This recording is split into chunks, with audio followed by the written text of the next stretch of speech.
আসসালামু আলাইকুম রহমতুল্লাহি বারাকাতু। আপনারা সবাই কেমন আছেন? আশা করি আলহামদুলিল্লাহ সবাই ভালো আছেন।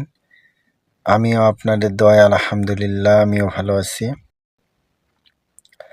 আজকে আমি যে বিষয়টা নিয়ে আলোচনা করব, আপনারা মোটামুটি ধারণা পাইছেন, যেহেতু থাম্বনেল আপনারা লক্ষ্য করছেন।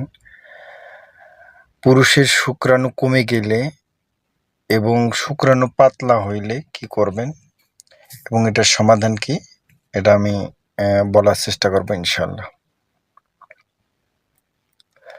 পুরুষের শুক্রাণু কমে যায় আসলে কয়েকটা কারণ থাকে। আর তার মধ্যে আপনার দীর্ঘদিন অসুস্থ হয়ে যদি কেউ বিছানায় পড়ে থাকে, তাহলেও আপনার শুক্রাণু কমে যেতে পারে। কেউ যদি অধিক সময় রক্ত শূন্যতায় ভোগে, বয়স বৃদ্ধি হইলে, আপনার অধিক বীর্যক্ষয়ের কারণে, নানান কারণে আপনার শরীরে শুক্রাণু কমে যেতে পারে। এগুলা থেকে মুক্তি আসলে বিভিন্ন খাদ্যর মাধ্যমে হয়ে থাকে। যখন রোগটা জটিল এবং কঠিন হয়ে যায় তখন আসলে মেডিসিন ব্যবহার করা হয়ে থাকে। প্রথম পর্যায়ে আপনারা কলা, দুধ, খেজুর, বাদাম, কিশমিশ এগুলা যদি খান, ইসবগুলের ভুসি, প্রথম পর্যায়ে দেখা যাচ্ছে আপনার শুক্রাণু এটাতে বৃদ্ধি পাবে। কিন্তু যদি অধিক হারে কমে যায় তখন আপনারা কি করবেন? তখন অবশ্যই আপনাদেরকে মেডিসিন ব্যবহার করতে হবে। আজকে আমি যে মেডিসিনটা বলতেছি সেটা কোনো ফার্মেসি মেডিসিন না, এটা আপনারা হয়তোবা অবগত আছেন। ন্যাচারাল এবং গাছাড়ি ওষুধ। আমি যে গাছটার কথা বলবো এটার সাথে অনেকেই পরিচিত, আবার অনেকেও নাও পরিচিত থাকতে পারেন। সেই গাছটার নাম হলো গন্ধভাদুলিয়া। অনেক এলাকায় এটা গুমভাদলা নামেও ডাকে এবং শাস্ত্রের ভাষে গন্ধভাদুলিয়া নামে পরিচিত। গাছটা আপনার বর্ষার দিকে বেশি জন্ম হয়, জঙ্গলে হয় এবং লতা জাতীয় গাছ, পাতাগুলা ছোট ছোট হয়ে থাকে।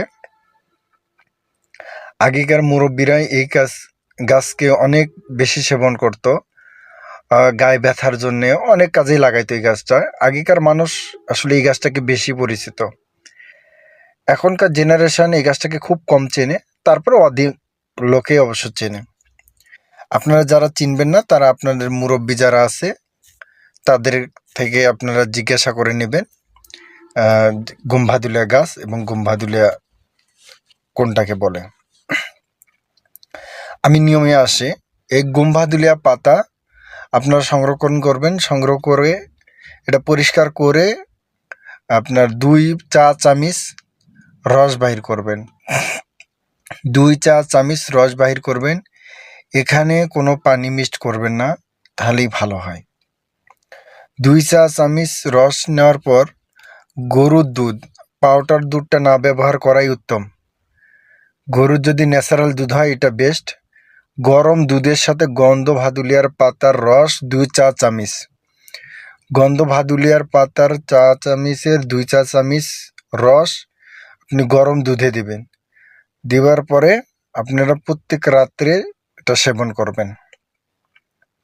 ইনশাল্লাহ 7-14 দিনের মধ্যে দেখবেন আপনার শুক্রাণু বৃদ্ধি পাওয়া শুরু করে দিছে এবং ব্যাপক হারে বৃদ্ধি পাচ্ছে এবং যে আপনার যে সমস্যাটা ছিল এটা অনেকটাই সমাধান হয়ে যাবে। আমি আর একটা বিষয় কথা বলবো, আপনারা হয়তো বা লক্ষ্য করছেন থাম্বনেলে, যে শুক্রাণু যদি পাতলা হয়ে যায় তখন আপনারা কি করবেন। শুক্রাণু আসলে যেই কারণে শুক্রাণু কমে যায় সেই সব কারণেই কিন্তু শুক্রাণু পাতলা হয়ে যায়। অধিক বীর্যক্ষয়ের কারণে কিন্তু শুক্রাণু পাতলা হয়ে যায়, পানির মতো হয়ে যায়, গন্ধ থাকে না। আর যদি এইরকম হয় অনেক সময় মানুষের বাচ্চা জন্ম দেওয়ার ক্ষমতা চলে যায়।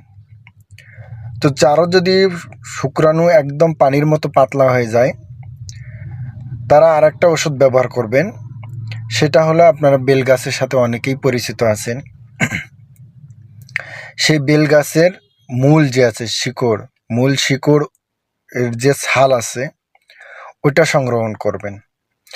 ওই বেল গাছের মূলের ছাল উঠায়া সংগ্রহণ করে ধুয়ে পরিষ্কার করে ওটা রোদ্রে শুকায়া আপনারা পাউডার তৈরি করবেন।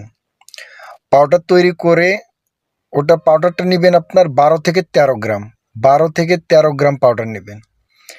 এবং যে পরিমাণ পাউডার নেবেন 12 থেকে 13 গ্রাম, তার অর্ধেক নেবেন জিরা। আপনারা অনেকেই চেনেন ভালো জিরা, যেটা মিষ্টি আছে ওটা নেবেন না, যেটা জিরা ভালো জিরা এটা নেবেন আপনার অর্ধেক। মানে আপনার বেলের যে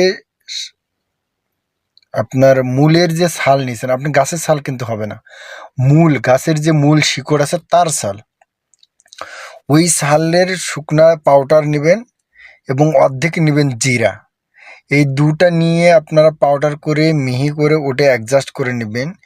নিয়ে আপনার খাঁটি গরুর গাওয়া ঘি, আমি আবার বলতেছি গরুর ঘি, খাঁটি ঘি নিয়ে এই 3টা দ্রব্য একসঙ্গে মিশিয়ে দেবেন, দিয়ে খামিরের মতো তৈরি করবেন। যেভাবে খামির তৈরি করে ওইভাবে খামির করে বুটের দানা পরিমাণ আপনারা এটা ছোট ছোট গুলি করে রোদ্রে শুকাবেন। শুকার পরে এটা আপনারা সংরক্ষণ করবেন। সংরক্ষণ করে প্রতি রাত্রে খাবার শেষে শোয়ার আগে একটা করে বড়ি খাবেন, রাত্রে গরম দুধ খাবেন। ইনশাল্লাহ অল্প কিছু দিনের মধ্যেই আপনার যে সমস্যা এটা সমাধান হয়ে যাবে। তা আশা করি আপনারা অবশ্যই ওষুধটা প্রয়োগ করবেন এবং এর রেজাল্ট কী হয় অবশ্যই আমাকে জানাবেন। আর আমার পাশে থাকবেন, আমার চ্যানেলটা সাবস্ক্রাইব করে পরবর্তী ভিডিও পাওয়ার জন্যে অপেক্ষা করবেন। আসসালামু আলাইকুম ওয়া রাহমাতুল্লাহ।